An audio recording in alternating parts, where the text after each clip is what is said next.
sunt gazda dumneavoastră, psiholog Elena Harur, iar astăzi vorbim despre frica de înghițire. Am mai vorbit într-o ediție anterioară despre frica de intimitate. Frica de intimitate care, dacă vă aduceți aminte, era oscilația. Vine către și apoi fuge, bazat pe anxietate. După cum știm, când vorbim despre atașamente și stilul de atașament, avem în vedere atașamentul securizant, care este cel care liniștește. Omul care are atașament securizant este capabil de iubire, să o ofere și să o primească și să trăiască în relații. În rest avem atașamentul evitant, respectiv on and off, cum vorbeam în frica de intimitate, ba vine, ba fuge, dar manifestă nevoia de iubire și de afecțiune. Avem atașamentul anxios, care este bazat pe frică și sunt acei oameni agățoși care sunt mai mult dependenți și trăiesc frica de abandon în mod predominant, iar mai avem și atașamentul ambivalent, care presupune combinația dintre evitant și anxios. Și aici îl avem pe narcisic în toată splendoarea sa. Pentru că, spre deosebire de persoanele care trăiesc atașamentul evitant, cum vorbeam și în frica de intimitate, narcisicul, când este vorba despre atașament, nu-l cunoaște deloc. Dacă în frică de intimitate știe atașamentul, știe ce este, se apropie de el, îl caută, îl dorește, pentru că apoi să se simtă copleșit de el și să fugă. Când vorbim despre narcisic și despre frica de înghițire, avem exact fuziunea din fantezia narcisică. Ca să explic ce se întâmplă, practic, în atașamentul ambivalent, atât fuge și vine, ca în atașamentul evitant, cât și atașamentul anxios, când este agățos, adică creează dependențe. Susține dependența, iar dependența este singura modalitate de a exista. După cum știm, dependența este foarte toxică. Dependența nu are a face nimic cu iubirea, ci are a face cu o obișnuință a prezenței.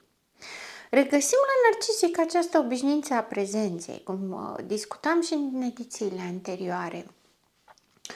Urăsc că ești aici, pentru că faptul că ești aici îmi validează că am nevoie de tine, iar eu n-am nevoie niciodată de nimeni, că eu sunt special, unic și extraordinar.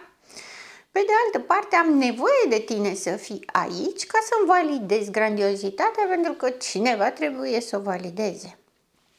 Avem această bipolaritate contradictorie între am nevoie și n-am nevoie de tine. Avem această disonanță cognitivă cu care narcisicul trăiește pentru toată viața lui.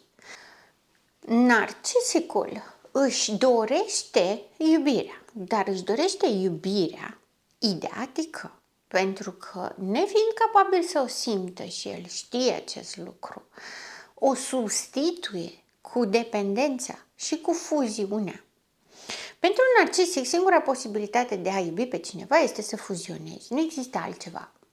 Trebuie să fim la fel, trebuie să fuzionăm, trebuie noi doi să fim unul singur. Este fuziunea. Ulterior vine și dependența.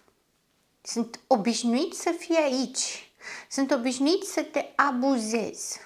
Sunt obișnuit să încasezi pumnii, loviturile și să încasezi abuzul, să stai să-l duci. Mi se cuvine să stai să-l duci, dar m-am obișnuit să o faci, care este diferită de fuziune în care suntem amândoi la fel. Aparent contradictoriu. Păi dacă suntem amândoi la fel și eu sunt tu și tu ești eu și tu mă abuzezi pe mine, înseamnă că te abuzezi pe tine. E bine, da. El se abuzează pe el oricum. Doar că atunci când nu este într-o relație, se abuzează doar pe el. Când este într-o relație, este mai amuzant și mai interesant să abuzeze pe altcineva.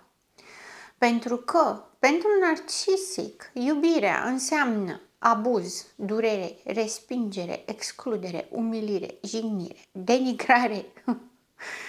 Și în momentul în care el intră în contact cu probabilitatea de a fi iubit, devine respingător, înfricoșat, nesigur de sine, paranoid de-a dreptul. Toate se inflamează. Tocmai de aceea, între această nevoie de afecțiune și această incapacitate de a primi afecțiune, în această disonanță între am nevoie de tine și n-am nevoie de tine, singura soluție pe care a găsit-o a fost fantezia narcisică.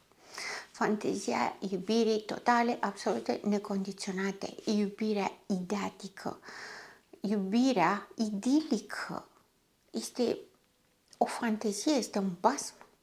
Este singura soluție pe care a găsit-o ca să scape de această senzație de frică, de înghițire.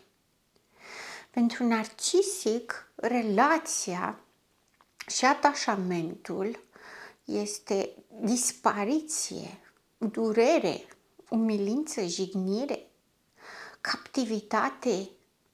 El simte că se pierde pe el în relație. El nu-și mai aparține. Ca atare, ținta lui, în mod special, este să-și păstreze libertățile. Să-și păstreze libertățile nu doar că se duce la pescuit cu băieții sau se duce la fotbal. Să-și păstreze libertățile în sensul în care sunt liber să cuceresc pe oricine, sunt liber să fac sex cu oricine, sunt liber să nu mai vreau să fiu cu tine, sunt liber să te folosesc, sunt liber să te abuzez, da? Asta este libertatea lui, astea sunt libertățile lui. El este incapabil să-și asume o relație pentru că această frică de dispariție, această frică de atașament îi creează senzația că moare, adică este înghițit de relație, de parteneră, până la dispariție și moarte. Nu poate face față la asta. Tocmai de aceea, pe lângă faptul că respinge total, pentru că sigur, victimele și cei care au fost în relație cu un narcisic știu, oscilează între te iubesc, nu mai pot, nu pot să trăiesc fără tine și te omor, ești cel mai groaznic om din viața mea. Mi-ai mâncat zilele, mi-ai distrus potențialul, fără tine eram nu știu unde, nici el nu știu unde, nu contează. Adică oscilează între love bombing și hateful, abuz, între a stimula fantezia narcisică și a face abuzul din realitate. Stă în relație doar dacă poate să facă abuzul, dar totul este doar din această frică de înghițire.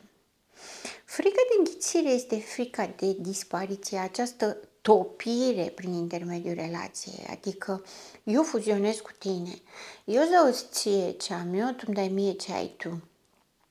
Al tău e mai bun decât al meu, că altfel nu simțeam nevoia să dau înapoi. Pe de altă parte, luând ce ai tu, eu mă pierd pe mine. Eu nu mai pot să fiu rău, că te-am luat pe tine că ești bună și luând de la tine bunătatea asta, nu mai pot să fiu rău, nu? Mă pierd. Mă înghite. Mă înghiți tu că tu mi le-ai dat, tu îmi ceri să mă comport într-un anume fel, tu îmi pui limite, tu îmi pui restricții, tu îmi ceri să fiu atent la tine, mă schimbi. Eu nu mai am libertățile mele, eu trebuie să fiu atent la tine, eu trebuie să măsor cuvintele, eu trebuie să nu înjur de față cu copiii, eu trebuie să nu te bat, trebuie să mă abțin, trebuie să mă transform în ceva ce vrei tu, mă înghiți. Ca să păstrez relația asta de care am nevoie, trebuie să te țin și pe tine mulțumită într-un fel. Și de dragul relației te țin pe tine mulțumită. Tu îmi pui reguli, eu trebuie să le execut, că altfel nu rămâi și tu mă înghiți prin intermediul relației, mă șantajezi cu relația. Eu am nevoie de relație, n-am nevoie de tine. Am nevoie de fantezie, n-am nevoie de tine. Fantezia trebuie probată, că nici eu nu cred fantezia și ca să cred fantezia, cineva trebuie să-mi valideze că fantezia este reală. Și pentru asta am nevoie de tine. Vedeți, această amestecătură, că până la urmă se amestecă atât comportamentul acela din frica de intimitate când fac on and off, cu această frică de fuziune, pentru că frica de înghițire presupune existența fuziunii. Însă fantezia narcisicului, pe care el a găsit-o ca soluție la această disonanță am nevoie, n-am nevoie de tine, presupune fuziunea. Iar fuziunea presupune pierderea de sine. Iar el se teme exact de asta.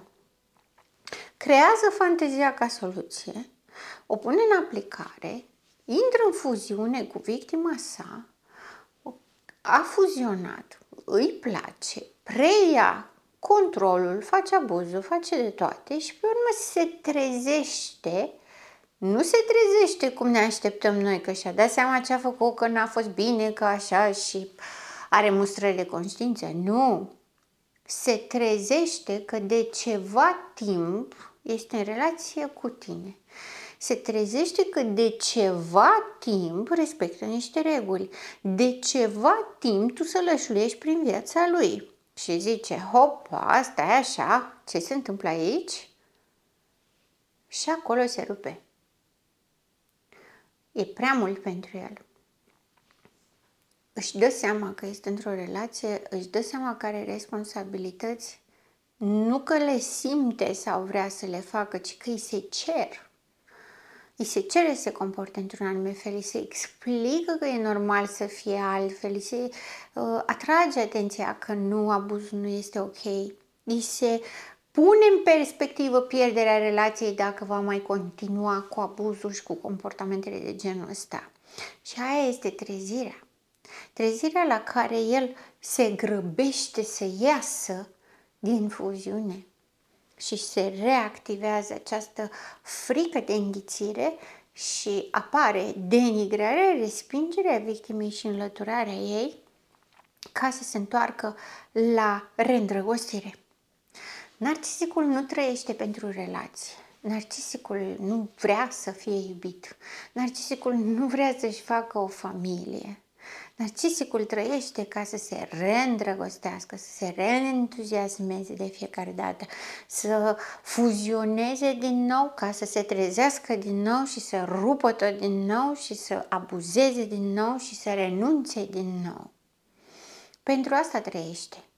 Tocmai de aceea tot timpul este în căutare de altă victimă, de o altă reîndrăgostire, de o altă experiență, de un alt sentiment, pentru că este ca un drog pentru el să fie îndrăgostit, să fie entuziasmat. Este ca un sevraj pentru el să creeze din nou și din nou și din nou o nouă fantezie a îndrăgostirii, de fiecare dată altfel, de fiecare dată nouă, de fiecare dată într-un prezent etern, care nu se termină niciodată. De fiecare dată e altceva. Și tocmai de aceea trebuie să-și păstreze libertatea ca să poată să reexperimenteze din nou și din nou îndrăgostirea.